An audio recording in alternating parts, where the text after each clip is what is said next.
Pour nous d'ouvrir tout de même notre page santé sur les médicaments génériques.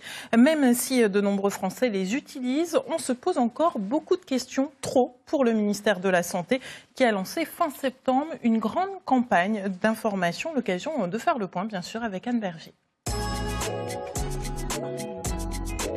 Bonjour Anne.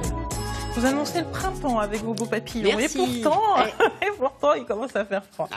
Alors, on va quand même rappeler déjà ce qu'est un médicament générique. Alors, un médicament générique, c'est la réplique d'un médicament de marque dont le principe actif, la substance qui soigne, est tombé dans le domaine public. Qu'est-ce que ça veut dire ? Eh bien, ça veut dire que le brevet qui a été déposé par le laboratoire qui l'a développé a expiré. En général, c'est au bout de 20 ans après une invention.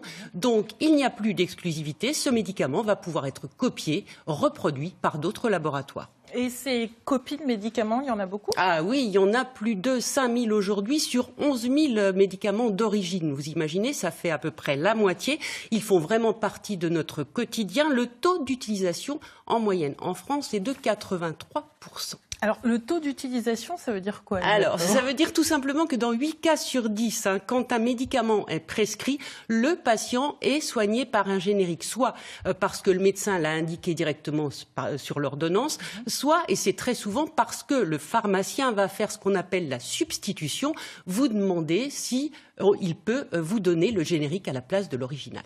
Alors, 8 cas sur 10, c'est beaucoup. En Bourgogne-Franche-Comté, c'est la même tendance ? Oui, on est exactement dans la moyenne nationale, sauf en Côte d'Or, un peu à la traîne, avec un taux d'utilisation, oui, mais c'est un chouille, un taux d'utilisation de 81,8%.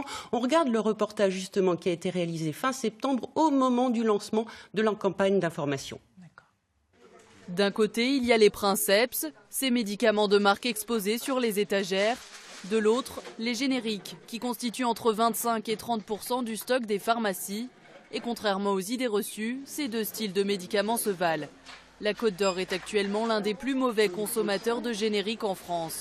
Les pharmacies s'efforcent de préciser aux patients que ce ne sont pas des sous-médicaments. On est tenu de faire de la pharmacovigilance quand on nous signale un effet secondaire. Aujourd'hui, je fais autant de pharmacovigilance sur les princeps que sur les génériques. Il n'y en a pas plus d'un côté que de l'autre. On a des retraits de la NSM quand un médicament pose souci. Hier, j'en ai eu 2, un sur un générique, un sur un princeps. Donc il y a autant de contrôles et il y a autant de problèmes avec l'un qu'avec l'autre. En Côte d'Or, 96% de la population a déjà été soignée au moins une fois par des génériques et 68% fait confiance au traitement. Moi, je ne suis pas spécialisé, puis dans les médicaments que j'ai utilisés, bon, j'ai pas de problème. J'écoute les conseils de la personne qui me sert à la pharmacie et voilà. Non, ça ne me pose pas de problème quand on me propose des génériques. La nouvelle campagne nationale veut convaincre les Français sur l'efficacité des génériques, mais elle insiste surtout sur les économies que cela rapporte à la sécurité sociale. Ces médicaments coûtent en moyenne 30% moins cher que les médicaments d'origine. Sur l'année à venir, c'est près de 65 000 € qui peuvent être réinvestis sur le traitement des patients. Si en outre cela permet de faire des économies et d'avoir des nouveaux traitements, c'est bien.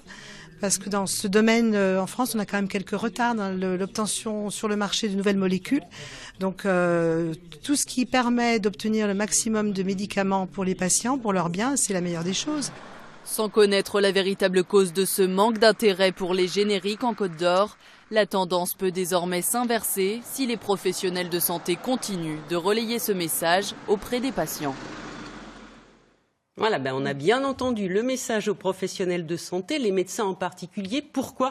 Eh bien parce que même s'ils ont l'obligation depuis 2015 de prescrire de préférence des génériques, il faut quand même savoir que plus de la moitié des médicaments sont encore prescrits sous le nom de marque. Est-ce qu'on peut l'expliquer ça ? Alors, parfois oui, souvent non, c'est ce que vous dira le ministère de la Santé qui fait tout pour que ça change, pour rassurer les patients et les professionnels de santé. Oui, parce que là, elle a tout intérêt à le faire, de rassurer les patients et les professionnels. C'est peu de le dire, évidemment, puisque les génériques sont en moyenne, on l'a entendu dans le reportage, 30% moins chers que les autres médicaments et qu'ils font faire du même coup énormément d'économies à l'assurance maladie, 7 milliards d'euros depuis 2010, vous imaginez ? Ouais, c'est pas rien. Donc, pourtant, le fait qu'ils soient moins moins cher peut expliquer aussi la méfiance de la population. Mais oui, on a même entendu parler parfois de médicaments low cost parce qu'ils sont souvent fabriqués en Chine ou en Inde. C'est vrai, mais c'est vrai aussi, il faut le savoir quand même, pour les médicaments classiques, des médicaments d'origine. Voilà.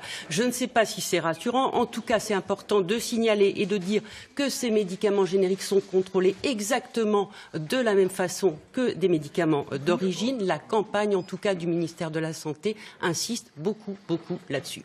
Alors, pourquoi les génériques sont-ils moins chers ? Tout simplement parce que les laboratoires qui vont copier les médicaments originaux n'ont pas à refaire toutes les années de recherche, à les financer. Et donc, évidemment, ils n'ont pas à dépenser autant que le labo qui a inventé l'original. Oui, ce qui se comprend. Oui. Moins cher, donc on comprend, mais sont-ils tout aussi efficaces quand même ? Ça, c'est la vraie question. Oui, et c'est là que ça coince en France, parce qu'un générique n'est pas la copie exacte du médicament de marque, il faut le dire. Ce qui doit être identique, c'est la qualité du principe actif, c'est-à-dire la substance qui soigne. Vous avez peut-être entendu parler, Muriel, de bioéquivalence. Non. Alors, c'est pourtant important. Ça veut dire que le médicament doit se comporter exactement de la même façon dans l'organisme et agir aussi vite, même si on tolère une petite marge, une toute petite variation. Ce qui peut expliquer que l'on préfère toujours l'original. Oui, et c'est ce qui se passe dans certaines pathologies, en particulier neurologiques comme l'épilepsie ou bien encore cardiaque. Là, les médicaments spécialistes préfèrent souvent prescrire le médicament de marque et ils indiquent même cette fameuse mention non substituable qui veut dire, on le rappelle, que le pharmacien ne pourra pas vous donner le générique. Oui, parce que ça peut être moins efficace et même dangereux. Alors, dans certains cas, ça peut l'être. Alors, parfois, ça peut être à cause du principe actif et de ses variations, mais souvent, c'est à cause des excipients, c'est-à-dire de tous les autres composés du médicament qui n'ont pas d'action thérapeutique, mais qui vont faire la texture, la forme, la couleur, la saveur, etc.